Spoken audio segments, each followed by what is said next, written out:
Hello, and welcome back to another episode of Dr. Schuster and Oxley, The Power of Stories. Here we are in September. Would you believe? What's the weather like in London in September, Hal?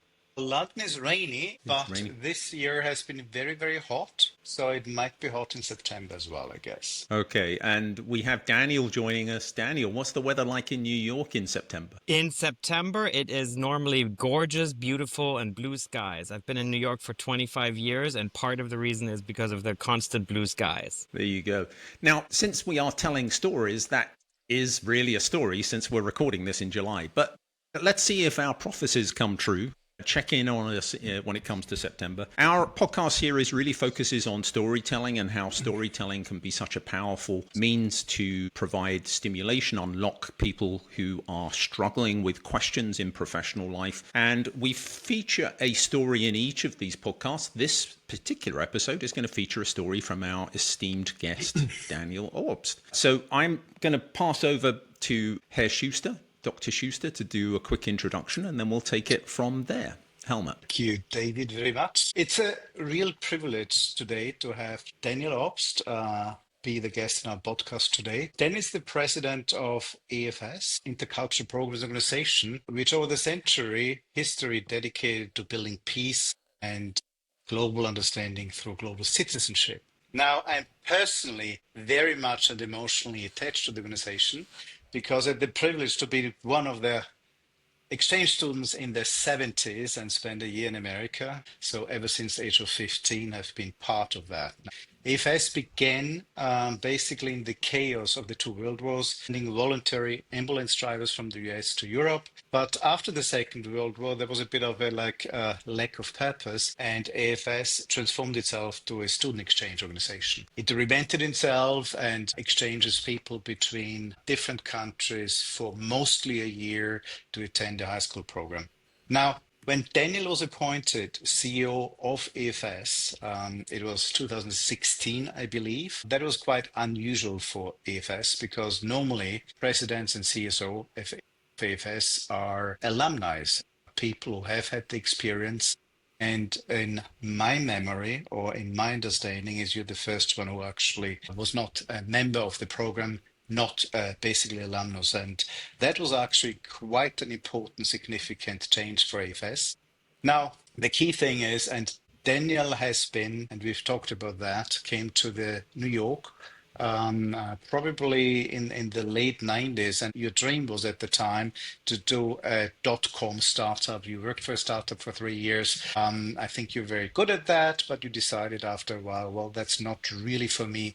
And ever since, Daniel has been part of non-for-profit, has been in the space of education, and has been in the space of youth work. And I think Daniel is probably the most global person I've ever met and the most non-judgmental person I've ever met. I think your parents are basically half German, half American. He told me that he has 3 adopted siblings, and I always forget the countries. One is from Colombia. Can you help me here? Colombia, Cambodia, and India. Cambodia, and India. So a truly global citizen of the world. And this is now the part where we embarrass our podcast guests. I truly believe and had the privilege to sit on the board of trustees with Daniel and privileged to work with him on the youth assembly. I truly believe you have transformed the organization over the last almost 10 years, and you inherited the organization in very difficult times because student exchange was on the decline. You had to deal with COVID, you had to deal with global aggression and war and geopolitical uncertainty. And I think one of your key achievements was that you really put AFS on more than just one pillar. You basically ran a very strong digital agenda. I think you basically added the Youth Summit program to it, and I think you're just doing a tremendous job, yeah? But most importantly, I think the quality. Daniel is always positive. I've never seen Daniel in negative or in basically bad attitude. And the other thing is you're probably the most inspiring person I've ever seen, in particular for young people, but you also are great in being very diplomatic and manage a board, which is not that easy to speak to both audience. So with that, and without further ado, I hand over to you. Your story will be a bit about diplomacy, I think. Well, I'm thoroughly embarrassed now. Well, it's so great to be on this podcast. Thank you so much, David and Helmut, for inviting me to be part of it. And likewise, I so admire the work that you are doing. And I like how you're upending the way people should think about careers and how career books and career advice should be given. And I think storytelling is one of the best ways to do that. And so I've learned a lot from your books and previous podcast guests. So thanks so much for having me. Thank you. Thank you for being here. And in terms of my story, maybe there's one thing I could tell. Helmut, you introduced me already a little bit, but there was a point kind of when I was probably 14 or 15 and perhaps influenced from some movies I watched or whatever it was, but I always wanted to be a diplomat. That was my dream. And I somehow envisioned it both in terms of kind of the values related to being a diplomat, right? It's like bringing people together, bringing countries together. But also I envisioned a little bit like wearing a linen suit and a Panama hat and, that kind of like diplomatic lifestyle that appealed to a 13 or 14-year-old. But so that was always my dream. I decided to go to the United States. I lived in Berlin, but I decided to go to the US for college. And I picked the university that was the very closest to the US Department of State, which was George Washington University, literally within like 2 minutes walking distance from the State Department. So I thought this was getting me close. I studied international affairs and diplomacy. And so that was what I wanted to do. And then I did my graduate work in European studies. And so I was on the trajectory. I moved to New York, and then Helmut said, I was at this .com startup, which was, of course, an amazing time. And then the bubble burst and I needed to find another job. And I found a job at the Institute of International Education, which runs the Fulbright program. And it was a really amazing job. And I would say maybe 8 or 10 years into the job, I had this kind of moment of a crisis of confidence, right? It's like, was I distracting myself away from my dream that I always had? I always wanted to be a diplomat. So what am I doing? Should I quit this job that I actually really like and enjoy to pursue the dream I always had? And so in that kind of moment of crisis, who do you call for advice? My mom. So I called my mom in Berlin and just basically whined to her about, I don't know what I'm doing. Should I keep doing this and so on?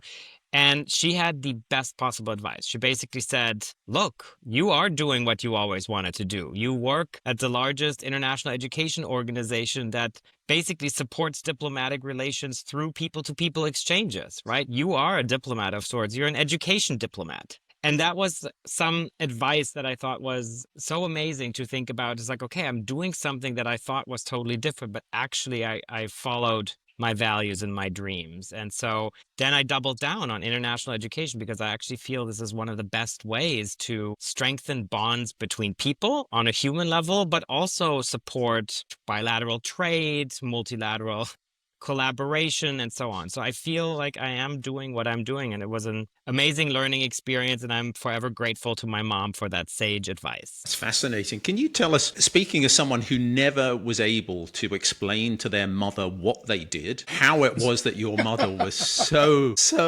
insightful? Because I tried countless times to explain to my mother what it is I did as a profession, and it just sort of went somewhere. It was up in the air or something. So you were gifted this extraordinarily wise mother. How did you get one of? It's a great question, because I do still wonder if anybody actually understands what it is that I do. But I think what my mom did is she stripped it down to the very basics, right? And it is, and my parents both are incredibly values-driven people, and they went by the very core of the work. And that was to exchange people. So they get to know another country, another culture, get familiar with a new language, and build bonds to others, whether that's, through higher education, through high school education, or whatever it is. And I think she just understood intrinsically what the value of that is and why that is important in our world, right? We see so much conflict, and that is one way to help resolve that or alleviate it. And so I think they just knew intrinsically why that was good, and how that related to what my dream always was. And perhaps my dream didn't just come from movies. Of course, it was informed by my family too, right? And both the values that my parents gave me and my siblings, but also the fact that I could grow up with people from different places. And all my adopted siblings were older when my parents adopted them and when they joined the family. So it was an amazing opportunity to learn from others and to experience other cultures and what it means to integrate into a new situation. So I think my mom just understood intrinsically what that was, what I was doing. Yeah, Helmut. basically, I mean, Daniel, I find it amazing because I always realized I've never met your parents, Daniel, but I always realized your parents must be amazing people because your values, you're so value driven. Can you talk a bit about that? How the values of your parents basically reflected in the way you relate to the world? Yeah, I think I would say that was one of the most important contributions, parents can make to a person's upbringing and education. It was something that was always really important to them, whether it was them being pacifist, right? It's like I wasn't allowed to play with guns ever, not even in like when we went in the summer to go to the public pool and like have a toy gun or Mhm. something like that. That was something that Wow. was forbidden. And I think in a way it seems so rigid, but I think it conveyed something that is like, why would you play with instruments of war, and why would you make that fun? So that was one element of it. But the other element was to always be welcoming to others and always support others who aren't as fortunate as maybe you are, right? And my parents, like they were not, wealthy people. There wasn't that much money in our family, but it was always an open home to other people. And I think that now, if I reflect back so many years later and the career I have and what I do at AFS, so much of what AFS is about families opening their home to foreign students, right? It's kind of exactly what my parents did, whether it is to actually children and bring them into their home, adopted children, or through many other people who were part of our family in different ways. So that was always a core value. So let's go back to the story a little bit and see what we can draw from it. So if I summarize, you had reached this stage of your career through working with the internet and the idea of this identity that you had for yourself or the destination that you hadn't reached, and you were struggling with that dissonance. One of the things that we talk a lot about in our writings is how, as individuals, sometimes we suppress these feelings that we have of what we're supposed to do or what gives us fulfillment because we feel that we must, to some extent, sacrifice to make a living, to have a job, to get a salary. You had reached this stage a little bit. And there are a number of things that people struggle with that we try and surface through the discussions that we have, where you reach a point in your career where is this all there is? Is there, getting a salary, paying bills, work as an enabler to something perhaps more important, as opposed to work as something that gives you fulfillment? And we have this sort of crisis. Do you see a parallel in the story to this moment, this sense of searching for meaning, the sense of, is this all there is? Is it just about money? Is it just about proving that you can compete in a tough professional world, and that's it? Once you've done that, you're done. It's a really great question. I think also this kind of sense of work and life, and is that something that you separate or you don't? And I do think that there's a cultural element to it. I think in Germany, right, there's perhaps much more of a sense that you would do your work and you would do your life, and those things are not always necessarily so closely connected. And in the US, perhaps sometimes you over focus on drawing your identity through your work. But my feeling is, and I think perhaps informed both from my values, right? I was always a mission-driven person. So wherever I worked, I believed in the mission. And so from my perspective, a mission of the workplace where I worked and my life's mission shouldn't be so far apart, right? I want to be in a place that I can actually believe in, both on a personal level and on a professional level. So I somehow was able to connect that through my employers, which was really great. But also, I feel perhaps the startup where I really started my career, right?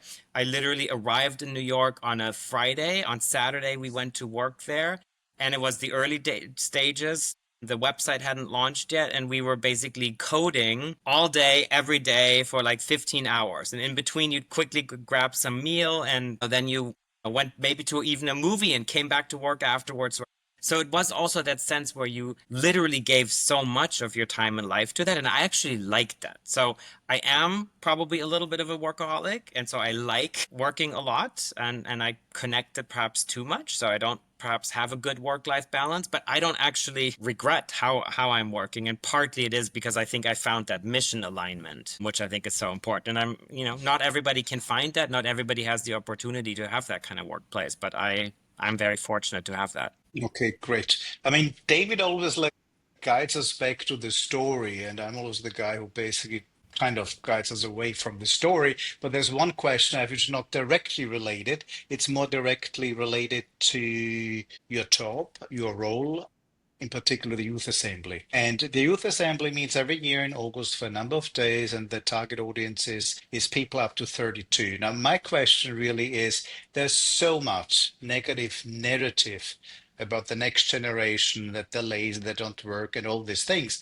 And I cannot relate to that. That much of our writing is to do with this generation. And I think, David, you cannot relate to this either. And so I just wanted to get your take on this generation and what you see. Yeah, it's a good question. And I mean, I just recently read an article about the Gen Z stare, right? Just in the New York Times yesterday or so. And I really don't understand this like focus on the generational differences. Of course, there are differences in how their lives played out and what they expect from a career or what they want to give to a job. But my experience, especially with Gen Z, is that they're incredibly committed, incredibly passionate, want to pursue a mission. I mean, we not only engage through our participants in AFS, but of course the Youth Assembly, like you mentioned, brings together about 600 to 800 young leaders between 18 and 32 from all around the world. And it's all focused on sustainable development and how you can improve the world around you or your communities. And they're incredibly impassioned, committed, interested young people. And we have interns at the office who are amazing and great contributors who ask good questions. And I think don't shy away from sharing their views, which I think is a really positive thing.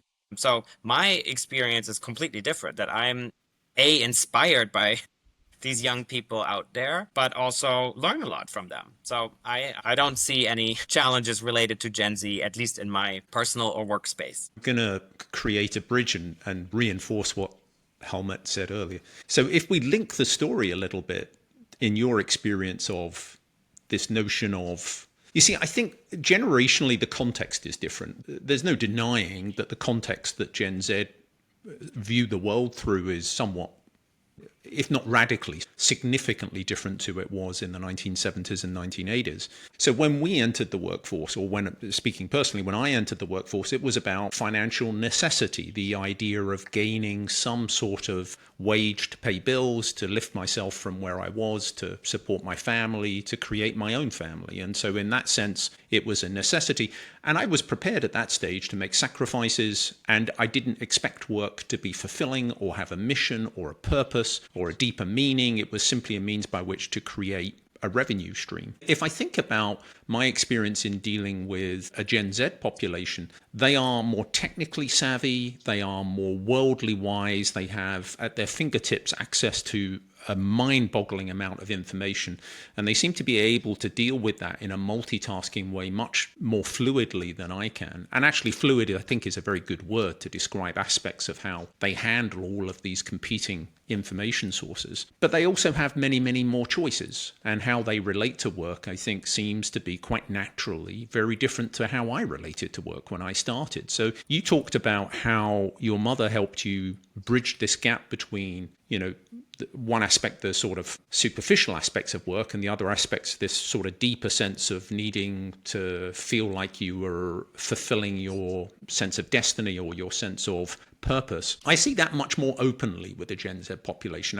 I see it being portrayed directly. It's not hidden. It's right in your face. It's like why should I do this job? Okay, it pays well. I expect it to pay well. But what is it doing that's going to inspire me or solve a problem or do something that's more substantial? So in some ways, I think it's simpler. Rather than it being hidden, it's right there. You know, you live and breathe it every day. Make me believe that what we're working on is important. And I see that as a good thing. I think, isn't it a good thing? How would you respond to that? I absolutely agree that it's a good thing. And that's exactly what I see as well. I think the troubling aspect are not the young people, it's the institutions and systems around them that haven't adapted yet, right? And I think there's, one example that I could give is there's a lot of studies about young people as they're entering university, right? And they are bright-eyed, have a vision for the world and for themselves, do something that makes the world a better place, and 70% end up graduating into careers in finance and consulting. And so the question is a little bit like, how do we,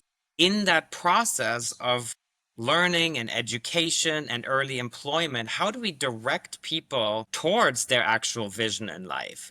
Because I think the state of our world demands that we have more people who put their full-time energy into social impact work, right? And our systems and institutions aren't really doing that. And so I think it's not about them, it's about us and the systems and institutions that we create and should adjust. Yeah, I think that's a great, just Daniel, and this is really a question probably David does not like me to ask because it again leads us away. But there's one thing. AFS is basically very much about taking young people as young as 16, 17, 18 out of their context on an exchange program into a different cultural context. I do believe this is more important than ever. And I think most young people would agree that travel, understanding different context, culture is very important. But can you talk a bit about the other side? Because AFS is about families hosting young people for free, not as a guest, but as a member of their family. So part of the AFX experience is that you call the people you live with basically father, mother, dad, mom, whatever. And there seems to be not enough communication about how it benefits the families, the hosting family. And it would be nice to hear your take, what a family can basically benefit by hosting a student. Yeah, I think this is hugely important. And actually, there isn't a lot of research on this, right? There's a lot of research on the transformative impact of study abroad programs on the participant, on their kind of learning outcomes, intercultural or global competence development, and so on, and not very much on the family. So we just actually recently 18 months ago or so conducted a study of about 5,000 host families around the world and the way they described their learning. The vast majority say that it opened their minds to the world. And there's some really good evidence that the socio-emotional development of host siblings is significantly impacted by having a foreign student in your family for a year or a semester. So I think there's great learning there that is really important. And I think this is often undervalued, but the stories that we hear at AFS, and I literally just got a message on LinkedIn from an AFS host dad who hosted the first AFS student in 1990 from Brazil, and then 6 or 7 years later, someone from Spain. And now he was telling me, so like those two families have, they visited each other, they were at each other's wedding. He was the person of honor at his host son's wedding years and years later. And now they're all going to meet all those different families together. So the Spanish foreign student's family, the Brazilian student, and the US host dad. So I think it also creates not just, I think, skill building and learning, but also these lifelong bonds, which are so important. I think that, and it transcends generations. And I think that is really kind of amazing. We live in a world that's a rather diversive. The xenophobic component of some of the societies seems to have grown more vocal. We talked in one of the podcasts about the dangers of otherness, phrase that we use to describe labeling people as just something other than yourself, somehow different that can apply culturally. It can equally apply to sexual orientation or how people look. And in a way, I hear that AFS fights against that. It provides this platform to demonstrate that actually we're much more alike than we are different. That once you get through the superficiality, once you draw that veil away, whether it be language, whether it be geography, that suddenly you realize that actually we're not so different, and that there's real value in the dialogue that comes from those exchanges. And so I see that as a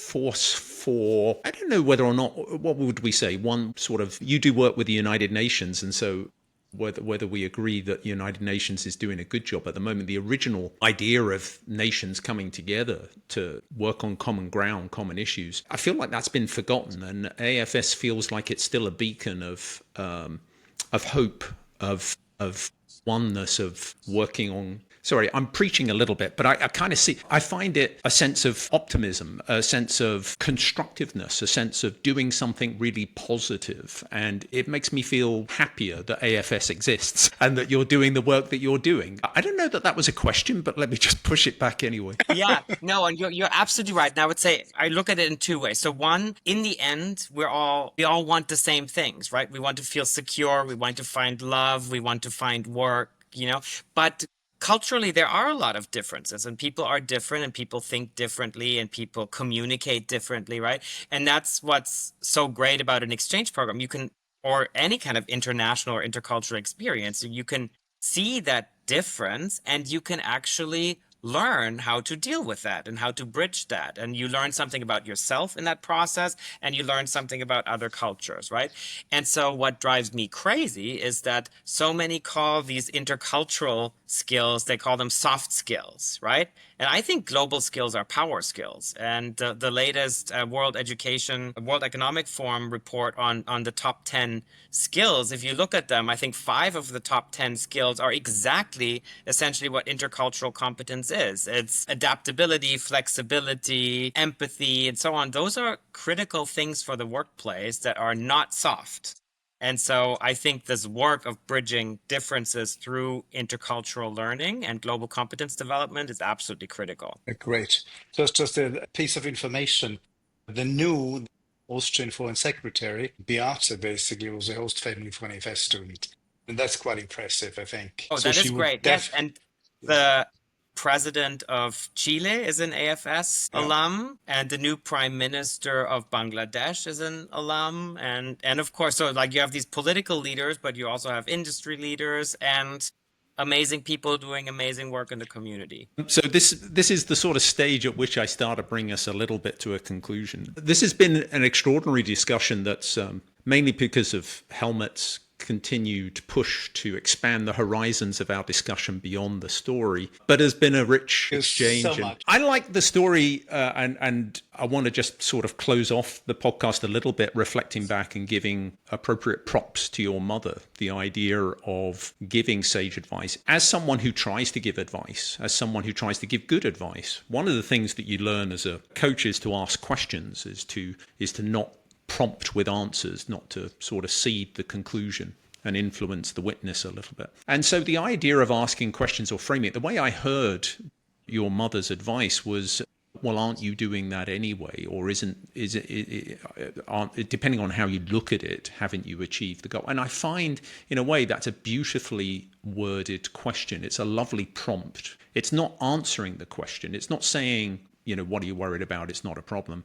It's redirecting and trying to reframe things. And so this idea that when we hit a barrier in our careers or our personal lives, you need someone to give you that jolt to say, oh, are you, have you thought about looking at it differently? Let me reframe this for you. Let me give you a prompt. Perhaps you want to think about this. Or I find those questions, sometimes they're very inobtrusive, sometimes they're very subtle, but they create this profound change in how we see the world or see our problem. And I've been fortunate enough, I may even give Helmut some props for doing that once or twice in my career. But there are these people that you come across who are going, have you thought about it this way? So is that fair to frame the discussion in that way? I mean, it definitely is fair to characterize it that way. And in many ways, it forces you to self-reflect, right? And in the end, it's you who has to do the hard work. Sometimes when you look for advice, you just want the quick and easy answer, but that doesn't exist. You have to find that answer yourself. And so having a trusted person who can help advise you in that way is the best possible thing. I mean, I can't speak for my parents, but I think they are proud of what I'm doing because in many ways I am doing what they taught me I should do in life, which is to try and be a good person and try and make an impact on the world. And I think AFS is an amazing place to do that. So I feel really great about how I was able to connect what my career dream was with my values and actually get paid for it too. Well, Helmet, anything you want to add? It Well, was no, I impressive. mean, basically, it was very impressive. And the one thing about, I really liked the story. And it basically, what I liked about the advice of your mother said, don't look at things in a very binary way, yeah? Because the world is not binary, and therefore, yeah, just basically think about it in a broader way, which I think is a great. And one more thing is, it's not only your parents, but you talk to so many young people, and the way you talk about you, you're truly a role model for them. So keep doing that. You're doing a great job. Thank you. So we end the podcast with Helmet asking one question. So, Helmet, over to you to ask your Yes, question. Daniel, there's the youth assembly coming up, and if you had to give the audience of hundreds of young people one advice, what would it be? One advice only, one tip. Always work with others in achieving your dream. I think the most important thing is to know that you're not alone in the world, and if we work together, we'll have better outcomes. And I think this is what many of these young people are looking for, right? They have an issue in their community that they want to solve, and to know that there are people out there around the world who have similar challenges and want to work with you, it's the best possible thing. Time for applause.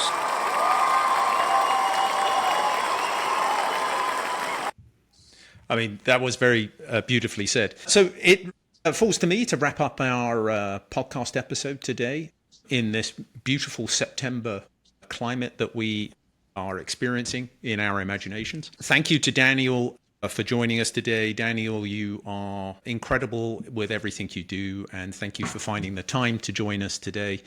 It's always a pleasure to share these podcasts with such incredible stories and incredible people. Our podcast series now is mature. I got an email today from another podcaster saying, congratulations, let's join forces. Your podcast series is turning heads. And I don't know if you turn a head with a podcast so much as ears. Perhaps we're turning ears. But we've made more progress with the podcast than I ever expected that we would. We started off this podcast venue mainly to try and embarrass Helmet, who hates to do public talking. And I tried to persuade him that podcasts were really not public talking. They're just talking to a microphone and having a conversation with friends. Let's continue to make him believe that's the case. But we have now 9 or 10 episodes out. They have been very well listened to. If you want to check out those that you haven't seen so far, we'll provide you with a link. Another secret that we want to let you into is that if you like this podcast series, you're going to love the books. And if you haven't read the books, you really should. The first 2 are out, A Career Carol and A Groundhog Career, and a third comes out in November, Artificial Death of a Career. We'll start to share more information about the exciting third book soon. We're also on LinkedIn. We are on Instagram, which we love. And a month or 2 ago, we relaunched our website, and that is something we're quite proud of. So thank you finally once again to Daniel. Helmet, anything further from you? No, thank you very much, Daniel. Also, thank you, David, for making me actually do this podcast. I start liking them, yeah. And otherwise, the only thing to say is servus and hasta la vista from Dr. Schuster. And goodbye from me. Thank you. Thank you.